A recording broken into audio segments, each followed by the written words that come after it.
नमस्कार दोस्तों, स्वागत है आप सभी का एचपी स्टडी हब में। इस लेक्चर के थ्रू हम जानेंगे हिमाचल प्रदेश के फॉरेस्ट के बारे में, फॉरेस्ट कवर एरिया के बारे में, प्रदेश सरकार द्वारा शुरू की गई न्यू इनिशिएटिव या फिर न्यू स्कीम्स फॉरेस्ट कंजर्वेशन से रिलेटेड, क्योंकि काफ़ी बार आपसे डायरेक्ट क्वेश्चन फॉरेस्ट या फिर फॉरेस्ट कंजर्वेशन से रिलेटेड पूछे जाते हैं। तो काफ़ी कुछ हमारे को इस लेक्चर में सीखने को मिलेगा, तो बने रहें आप इस लेक्चर के साथ। बट बिफोर वी गो, अगर अभी तक चैनल को सब्सक्राइब नहीं किया है तो जल्दी से चैनल को सब्सक्राइब कर दें और साथ में बेल आइकन को प्रेस करना ना भूलें। अगर आप चाहते हैं कि इस लेक्चर की पीडीएफ फाइल पाना तो आप विज़िट कर सकते हैं हमारे टेलीग्राम चैनल पे, लिंक आपको डिस्क्रिप्शन बॉक्स में मिल जाएगा। आप हमारे अदर सोशल मीडिया हैंडल में जुड़ सकते हैं, जिसमें इंक्लूडिंग फेसबुक, इंस्टाग्राम और टेलीग्राम से, उन सभी का लिंक आपको डिस्क्रिप्शन बॉक्स में मिल जाएगा। तो शुरू करते हैं हम अपने लेक्चर को। सबसे पहले इसमें फॉरेस्ट की बात करें तो फॉरेस्ट इन हिमाचल प्रदेश, जो हिमाचल प्रदेश में फॉरेस्ट है वो कवर करता है total area 37,948 square kilometre, 37,948 square kilometre जो टोटल फॉरेस्ट एरिया है हिमाचल प्रदेश में, टोटल जियोग्राफिकल एरिया का। हिमाचल प्रदेश के टोटल जियोग्राफिकल एरिया की अगर बात की जाए तो हिमाचल प्रदेश का टोटल जियोग्राफिकल एरिया है 55,673 स्क्वायर किलोमीटर। तो इसमें से आउट ऑफ 55,673 में से 37,948 स्क्वायर किलोमीटर जो टोटल एरिया है वो फॉरेस्ट जो कवर है हिमाचल प्रदेश में, जो कि टोटल जियोग्राफिकल एरिया का बनता है 68.16%, 68.16% जो फॉरेस्ट कवर एरिया बनता है टोटल जियोग्राफिकल एरिया का हिमाचल प्रदेश का। इसके बाद इसमें बात करें द स्टेट ने एक डिक्लेयर किया है इस जो फॉरेस्ट कवर या फिर फॉरेस्ट एरिया को इंक्रीज़ करना। उनका जो विज़न है कि enhancing the forest cover in state from, present में अगर बात करें तो फॉरेस्ट कवर हिमाचल प्रदेश में 27.72% है, 27.72 जो प्रतिशत टोटल फॉरेस्ट कवर है प्रदेश में। ये जो फॉरेस्ट कवर की बात करें, ये आपके पास एक Indian state of forest report जिसको कंडक्ट किया जाता है ministry of forest conservation and climate change, जो भारत सरकार का एक मंत्रालय है फॉरेस्ट कंजर्वेशन या फिर फॉरेस्ट एनवायरनमेंट से रिलेटेड, वही इस जो इंडियन फॉरेस्ट सर्वे रिपोर्ट को जारी करता है। उसी के अकॉर्डिंग हिमाचल प्रदेश का जो टोटल जो फॉरेस्ट कवर है एट प्रेजेंट में 27.72%, क्योंकि आपसे पेपर में भी पूछा जाता है इस आंकड़े से रिलेटेड 27.72% के बारे में भी पूछा जा सकता है, और फॉरेस्ट कवर के बारे में पूछ सकते हैं कि टोटल जियोग्राफिकल एरिया का कितना प्रतिशत हिमाचल प्रदेश में जो फॉरेस्ट कवर है वो है 37,948 स्क्वायर किलोमीटर, जो कि अकाउंट करता है 68.16% ऑफ जियोग्राफिकल एरिया। और प्रदेश सरकार ने एक टारगेट रखा है कि हम इस जो फॉरेस्ट कवर 27.72% है इसको एनहेंस करना है या फिर इंक्रीज़ करना है जियोग्राफिकल एरिया का 30%। एट प्रेजेंट में हमारा जो फॉरेस्ट कवर है वो है 27.72%, जिसको बढ़ाना है हमने 30% तक। कब तक? 2030 तक। इसके बारे में भी आपसे काफ़ी बार क्वेश्चन पूछे गए हैं कि ये जो टारगेट रखा गया है ये कब तक 30% करना है, वो है 2030। इसमें मेनली हमारा जो मोटिव है, हमने मीट करना है जो यूनाइटेड नेशन के सस्टेनेबल डेवलपमेंट गोल्स, आपके पता होगा आपको, सस्टेनेबल जो डेवलपमेंट गोल 2015 से ये शुरू हुए थे, यूएन के द्वारा इसको शुरू किया गया है। इनका टारगेट रखा है कि 2030 तक इन सभी टारगेट को अचीव करना है। इसमें आपने काफ़ी डिफरेंट टारगेट देखे होंगे। कुल टारगेट की अगर बात करें तो इसमें जो टारगेट या फिर गोल की बात करें तो इसमें 17 गोल हैं। उसमें से एक जो हिमाचल प्रदेश ने अचीव करना है कि हमने फॉरेस्ट कवर को 27.72% से बढ़ाकर 30% करना है 2030 तक। इसके लिए प्रदेश सरकार की अगर बात करें तो इसको फुलफिल करने के लिए काफ़ी जो पॉलिसी कमिटमेंट की है। इसमें जो इम्पोर्टेंट जो प्रोग्राम या फिर इम्पोर्टेंट स्कीम्स के बारे में हम इस लेक्चर में डिस्कस करेंगे। लेक्चर में हम आगे जाने से पहले हमें Indian forest survey report, ministry of environment climate change और जो इंडिया का जो सर्वे है इंडियन फॉरेस्ट सर्वे रिपोर्ट 2019 के बारे में भी जानना होगा कि हमारे इंडिया का टोटल जियोग्राफिकल एरिया का फॉरेस्ट कवर कितना है, कितने परसेंट है, सबसे ज़्यादा किस प्रदेश का जो फॉरेस्ट कवर है या फिर इंक्रीज़ हुआ है। तो एक एक करके हम इसके बारे में जानेंगे। सबसे पहले बात करेंगे हम जो Indian state of forest report, Indian state of forest report ISFR, इसको रिलीज़ करता है ministry for environment, forest and climate change, कि इसकी रिलीज़ किया जाता है और एक बाइनियल जो प्रत्येक 2 वर्ष बाद इस रिपोर्ट को जारी किया जाता है। एट प्रेजेंट में हमारे पास जो प्रेजेंट सर्वे है वो 2019 का है। तो दोस्तों अब सबसे पहले हम इसके बारे में जानेंगे कि इस जो इंडियन स्टेट फॉरेस्ट रिपोर्ट को किसके द्वारा पब्लिश किया जाता है। ये जो रिपोर्ट पब्लिश की जाती है फॉरेस्ट सर्वे ऑफ इंडिया के द्वारा, FSI के द्वारा इस रिपोर्ट को रिलीज़ किया जाता है, जो देहरादून बेस्ड या फिर उत्तराखंड बेस्ड एक संस्था है। अंडर ये काम करती है ministry of forest conservation and climate change के, वही इस रिपोर्ट को पब्लिश करती है। बाइएनियल पब्लिकेशन इस रिपोर्ट की होती है। तो हम 2019 के जो एडिशन की बात करेंगे, इसमें एक फॉरेस्ट कवर की बात करें एरिया वाइज, जो सबसे ज़्यादा जो फॉरेस्ट कवर है एरिया वाइज टॉप पोजीशन पे आता है मध्य प्रदेश। मध्य प्रदेश का देश में सबसे ज़्यादा फॉरेस्ट कवर है एरिया वाइज। उसके बाद बात करें अरुणाचल प्रदेश, उसके बाद आता है छत्तीसगढ़, उसके बाद उड़ीसा, उसके बाद महाराष्ट्र। क्रोनोलॉजिकली इसमें देखें तो मध्य प्रदेश, अरुणाचल प्रदेश, छत्तीसगढ़, उड़ीसा और महाराष्ट्र, यहाँ जो फॉरेस्ट कवर है एरिया वाइज देश में सबसे अधिक है। उसके बाद फॉरेस्ट कवर की ही बात करें हम, जो परसेंटेज वाइज जो सबसे ज़्यादा फॉरेस्ट कवर है वो है मिज़ोरम का। नॉर्थ ईस्टर्न जो स्टेट है मिज़ोरम का जो फॉरेस्ट कवर सबसे ज़्यादा है परसेंटेज वाइज, जो कि है 85.4%। टोटल जियोग्राफिकल एरिया का 85.4% जो फॉरेस्ट कवर है वो है मिज़ोरम का।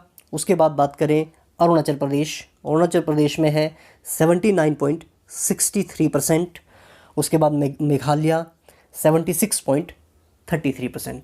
आपसे पेपर में पूछा जाता है फॉरेस्ट कवर एरिया वाइज सबसे ज़्यादा किसका है या फिर परसेंटेज वाइज किसका है, मैंने आपको अच्छे से इसमें क्लियर कर दिया है। उसके बाद हम बात करेंगे जो टोटल फॉरेस्ट कवर कंट्री का कितना है। हमारे देश के फॉरेस्ट कवर की बात करें तो देश का जो फॉरेस्ट कवर है वो है 7,12,249 square kilometre. Total geographical area का 7,12,249 स्क्वायर किलोमीटर फॉरेस्ट कवर है टोटल जियोग्राफिकल एरिया। तो आपके लिए मेरा पहला क्वेश्चन है, अपने कमेंट बॉक्स में बताना है कि भारत का कुल क्षेत्रफल या फिर कुल जियोग्राफिकल एरिया कितना है। इसका राइट आंसर आप कमेंट बॉक्स में देंगे। कुल जो जियोग्राफिकल एरिया इंडिया का है उसमें से 7,12,249 स्क्वायर किलोमीटर जो फॉरेस्ट कवर है, जो कि बनता है टोटल 21.67%। कुल जियोग्राफिकल एरिया का 21.67 जो प्रतिशत जो फॉरेस्ट कवर है इंडिया का। ये बात मैं कर रहा हूँ, सोर्स की बात करें तो Indian state of forest report 2019 की अकॉर्डिंग। आप मेंस आंसर राइटिंग में भी इस कोटेशन या फिर इस डाटा को लिख सकते हैं। अब 2019 के सर्वे के अकॉर्डिंग ही बात करें तो जो फॉरेस्ट कवर इंडिया में सबसे ज़्यादा इंक्रीज़ कहाँ पे हुआ है। सबसे ज़्यादा ये इंक्रीज़ हुआ है कर्नाटका में। कर्नाटका की बात करें तो 1025 स्क्वायर किलोमीटर जो फॉरेस्ट कवर इंक्रीज़ हुआ है। उसके बाद आंध्र प्रदेश में 990 स्क्वायर किलोमीटर। केरला की बात करें, केरला में 823 स्क्वायर किलोमीटर। उसके बाद JNK जम्मू कश्मीर में ये बढ़ा है 321 स्क्वायर किलोमीटर। उसके बाद नंबर आता है हिमाचल प्रदेश का, जहाँ पे बढ़ा है फॉरेस्ट कवर 334 स्क्वायर किलोमीटर। ये क्वेश्चन भी आपसे पूछा जाता है कि 2019 के सर्वे के अकॉर्डिंग जो टॉप 5 स्टेट है, कौन कौन से स्टेट है जिसमें फॉरेस्ट कवर इंक्रीज़ हुआ है।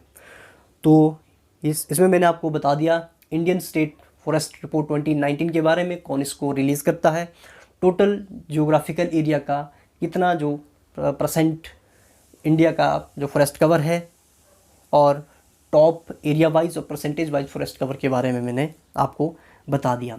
तो अब हम आते हैं अपने मेन टॉपिक पे, फॉरेस्ट कंजर्वेशन हिमाचल प्रदेश के बारे में। इसमें हमने पढ़ लिया हिमाचल प्रदेश में टोटल फॉरेस्ट कवर कितना है, कितना परसेंट ये अकाउंट करता है। Total forest cover percentage wise कि हमने कब इसका टारगेट 30% किया है। अब हम बात करेंगे प्रदेश सरकार द्वारा चलाई गई न्यू स्कीम्स के बारे में कि हमने किस प्रकार से फॉरेस्ट कंजर्वेशन को बढ़ावा देना है और किस प्रकार से लोगों के अंदर एक वनों के प्रति या फिर फॉरेस्ट कंजर्वेशन के प्रति उनमें भावना को जागृत करना है। मेनली इस जो कंजर्वेशन या फिर न्यू स्कीम्स का मेनली मोटिव है to sensitize the local communities, students, general public about the importance of forest and जो वनों के जो रोल होते हैं environmental conservation for sustainable harvest handling, value addition to wild harvest, जो non timber minor forest products होते हैं, और एनहेंस करना है जो इकोनॉमिक रिटर्न हमें उससे प्राप्त होता है। उसके लिए ही जो लोगों को जागृत करना है और वनों को संरक्षण के प्रति उनमें भावना को जागृत करना है। एक एक करके हम डिफरेंट स्कीम्स को डिस्कस करेंगे। आपसे मेंस आंसर राइटिंग में भी इन स्कीम्स के बारे में पूछा जाता है कि प्रदेश सरकार द्वारा जो चलाई गई डिफरेंट न्यू स्कीम्स कौन कौन सी है फॉरेस्ट कंजर्वेशन से रिलेटेड। तो इसमें सबसे पहले अगर हम बात करें तो प्रदेश सरकार ने जो फर्स्ट स्कीम चलाई है फॉरेस्ट कंजर्वेशन से रिलेटेड, उस स्कीम का नाम है सामुदायिक वन संवर्धन योजना।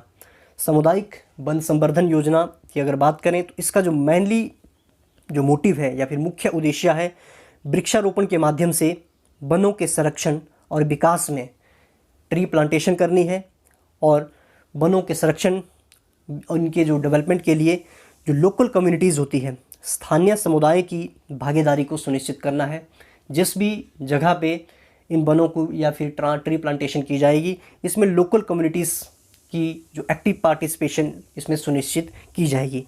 उसके बाद वन की गुणवत्ता में सुधार और वन आवरण को इसमें बढ़ावा देना है। फॉरेस्ट कवर को इंक्रीज़ करने के लिए लोकल कम्युनिटीज़ को काफ़ी अवेयरनेस इनके अंदर बढ़ानी है। साथ ही इसका मेन मोटिव रहेगा इकोलॉजिकल बैलेंस को बनाए रखना, जिसमें फॉरेस्ट और जो लोकल कम्युनिटीज़ के बीच में उस इकोलॉजिकल बैलेंस को मेंटेन करना। इसके बाद हम बात करेंगे जो मौजूदा योजना सामुदायिक वन संवर्धन योजना है, इसको JFMC VFDS के माध्यम से लागू किया जाएगा। अब ये JFMC या फिर VFDS क्या है? बात करें JFMC की, इसकी फुल फॉर्म होती है जॉइंट फॉरेस्ट मैनेजमेंट कमेटी, और VFDS की बात करें इसकी फुल फॉर्म होती है विलेज फॉरेस्ट डेवलपमेंट सोसाइटीज़। इन्हीं के माध्यम से इस योजना को लागू किया जाएगा, जिसके नाम है सामुदायिक वन संवर्धन योजना। अब बात करते हैं वर्ष 2018 और 2019 और 20 के दौरान टोटल अभी तक इसमें 29 साइटों का चयन किया गया था। उसके बाद और इसमें 5 नई साइटों को वर्ष 2021 के में रखा गया है। कुल अगर बात करें तो इसमें 34 साइटें हो गई है। 18-19 या फिर 19-20 में 29 साइट्स थी, अब जो 2020-21 में रखा गया है 5 नई साइटों को इसमें जोड़ा जाएगा, तो 34 ये टोटल साइट होगी जो स्कीम है अंडर सामुदायिक वन संवर्धन योजना। अब आगे हम बात करेंगे जितनी भी ये चयनित 34 साइट्स है प्रेजेंट ईयर में वर्ष 2020-21 के लिए, इन सभी चयनित साइटों में वृक्षारोपण और सॉइल कंजर्वेशन की जो गतिविधियां इसमें बढ़ाई जाएगी। उसके बाद हम अब बजट आउटले की बात करेंगे कि इसमें टोटल इस योजना के तहत जो वर्ष 2020-21 के दौरान 4 करोड़ रुपए का इसमें बजट का प्रावधान किया गया था, और इसका जो 31 दिसंबर 2020 तक इसका खर्च अभी तक बात करें तो 63.47 लाख इसमें खर्च किया जा चुका है। आंकड़े की बात करें, ये जो आंकड़े हैं इकोनॉमिक सर्वे वर्ष 2020-21 से लिए गए हैं। नेक्स्ट जो दूसरी योजना है, इम्पोर्टेंट योजना प्रदेश सरकार के द्वारा चलाई गई है, उस योजना का नाम है विद्यार्थी वन मित्र योजना। इसमें सबसे पहले योजना का जो मुख्य उद्देश्य है छात्रों को वनों के महत्व और जो पर्यावरण संरक्षण में उनकी भूमिका के बारे में उनको जागरूक करना है। जो स्टूडेंट होते हैं स्कूल में उनको एनवायरमेंटल कंजर्वेशन या फिर फॉरेस्ट की जो भूमिका के बारे में उनको जागरूक करना है और छात्रों में ही प्रकृति नेचर के प्रति उनमें एक लगाव की भावना को पैदा करना है। वो मेन मोटिव है विद्यार्थी वन मित्र योजना का। इसके तहत ही जो समुदायों को, जो कम्युनिटीज़ होती है, वनों के संरक्षण और संरक्षण के प्रति संवेदनशील बनाने और वन खांचे बनाने, वन या फिर फॉरेस्ट कवर को इंक्रीज़ करने के लिए छात्रों को इसके थ्रू प्रेरित करना है। तो ये जो योजना है विद्यार्थी वन मित्र योजना है। उसके बाद हम इसमें बात करेंगे इसी विद्यार्थी वन मित्र योजना के तहत वर्ष 2020-21 के दौरान 110 नए स्कूलों का चयन करने के लक्ष्य के तहत 1.75 करोड़ का जो बजट प्रावधान इसमें रखा गया है। वर्ष 2020-21 में 110 नए स्कूलों का चयन करने का लक्ष्य रखा गया है। उसके बाद हालांकि अगर बात करें छात्रों द्वारा 106.25 हेक्टेयर से अधिक भूमि पर वृक्षारोपण के लिए 114 स्कूलों, जो नए स्कूलों का चयन किया गया था, लेकिन जो कोविड महामारी के दौरान सभी स्कूल बंद रहे। अब इसका जो लक्ष्य रखा है 2021-22 के लिए, जो लक्ष्य पहले 2020-21 था उसको एक साल आगे बढ़ा दिया गया है कोविड-19 या फिर कोरोना पेंडेमिक के द्वारा। नेक्स्ट जो तीसरी योजना के बारे में हम डिस्कस करेंगे, उस योजना का नाम है वन समृद्धि जन समृद्धि योजना। प्रदेश सरकार की अगली योजना है फॉरेस्ट कंजर्वेशन से रिलेटेड। इस योजना का जो मुख्य उद्देश्य है राज्य में सक्रिय जो सामुदायिक भागीदारी के माध्यम से, कम्युनिटी की जो भागीदारी के माध्यम से एनटीएफपी की बात करें, नॉन टिम्बर फॉरेस्ट प्रोडक्ट। तो अब बात करते हैं नॉन टिम्बर फॉरेस्ट प्रोडक्ट्स के बारे में। ये वो ऐसे प्रोडक्ट्स होते हैं या फिर useful foods, substance, material and commodities जिनको ऑब्टेन किया जाता है या फिर प्राप्त किया जाता है फॉरेस्ट से ऑब्टेन किया जाता है अदर देन टिम्बर प्रोडक्ट से। टिम्बर प्रोडक्ट से के अलावा जो दूसरे प्रोडक्ट्स होते हैं जिनका यूज़ हम फूड के लिए करते हैं, सब्सटेंस, मटेरियल या फिर कमोडिटीज़ के लिए करते हैं। इसमें अगर एग्जांपल की बात करें, nuts, mushroom, oils, medicinal plants और स्पाइसेस एक्सेट्रा, ये आते हैं सभी नॉन टिम्बर फॉरेस्ट प्रोडक्ट्स में। इन्हीं नॉन टिम्बर फॉरेस्ट प्रोडक्ट को कंजर्व करने के लिए इस नई योजना का शुरू किया गया है। इसका जो मेन जो मोटिव है मूल्य संवर्धन या फिर जो इकोनॉमिक रिटर्न को इसके द्वारा बढ़ावा देना है। इस योजना के तहत जैव विविधता प्रबंधन समितियां बनाई गई है जो कि कम्युनिटी यूज़र ग्रुप्स के माध्यम से अभी तक जो हमारे बायोडाइवर्सिटी रिच जो डिस्ट्रिक्ट्स हैं, टोटल अभी तक बात करें तो 7 ऐसे बायोडाइवर्सिटी रिच डिस्ट्रिक्ट है, जिसमें बात करें हम चंबा, कुल्लू, मंडी, शिमला, सिरमौर, किन्नौर और लाहौल स्पीति में जो इस नई योजना को शुरू किया गया है ताकि जो नॉन टिम्बर फॉरेस्ट प्रोडक्ट्स को हम इसमें बढ़ावा दे सकें। आगे हम इसमें बात करेंगे, टोटल अभी तक 138 ऐसे कम्युनिटी यूज़र ग्रुप्स का गठन किया जा चुका है 2019-20 तक, और नए ऐसे 53 नए कम्युनिटी यूज़र ग्रुप्स को बनाने का लक्ष्य रखा गया था वर्ष 2020-21 के लिए। उसके बाद अगर बजट आउटले की बात करें वर्ष 2020-21 में, इसमें 2 करोड़ रुपए का जो बजट प्रावधान किया गया था। ये योजना थी वन समृद्धि जन समृद्धि। इसका जो मेन मोटिव है जो नॉन टिम्बर फॉरेस्ट जो प्रोडक्ट्स होते हैं उसको बढ़ावा देना, इसमें कम्युनिटी की एक्टिव पार्टिसिपेशन को बनाना और इनके लिए जैव विविधता प्रबंधन समितियों को बनाना और उसके बाद ही कम्युनिटी यूज़र ग्रुप्स को इसमें जोड़ना। नेक्स्ट योजना की हम बात करेंगे, इस योजना का नाम है एक बूटा बेटी के नाम। इसको स्टार्ट किया गया था वर्ष 2019-20 में। इस योजना के तहत जो हमारी गर्ल चाइल्ड्स होते हैं उनकी वैल्यू और वन संरक्षण के बारे में लोगों को जागरूक करने के लिए वर्ष 2019-20 के दौरान इस नई योजना का शुरुआत या फिर शुरू किया गया था, जिसका नाम है एक बूटा बेटी के नाम। इस योजना के तहत जो गर्ल चाइल्ड या फिर न्यूली बॉर्न गर्ल चाइल्ड होगी उसके नाम पर एक पौधा लगाया जाएगा, जिसको कि राज्य में कहीं भी बालिका के जन्म पर जो वन विभाग या फिर फॉरेस्ट डिपार्टमेंट के अधिकारी होंगे वो परिवार को एक किट प्रदान करेंगे जिसमें निर्देश पुस्तिका होगी और साथ में एक मजबूत और स्वस्थ एक लंबा पौधा उनको भेंट किया जाएगा, जिन्हें वो उस बालिका के नाम पे लगा सकते हैं।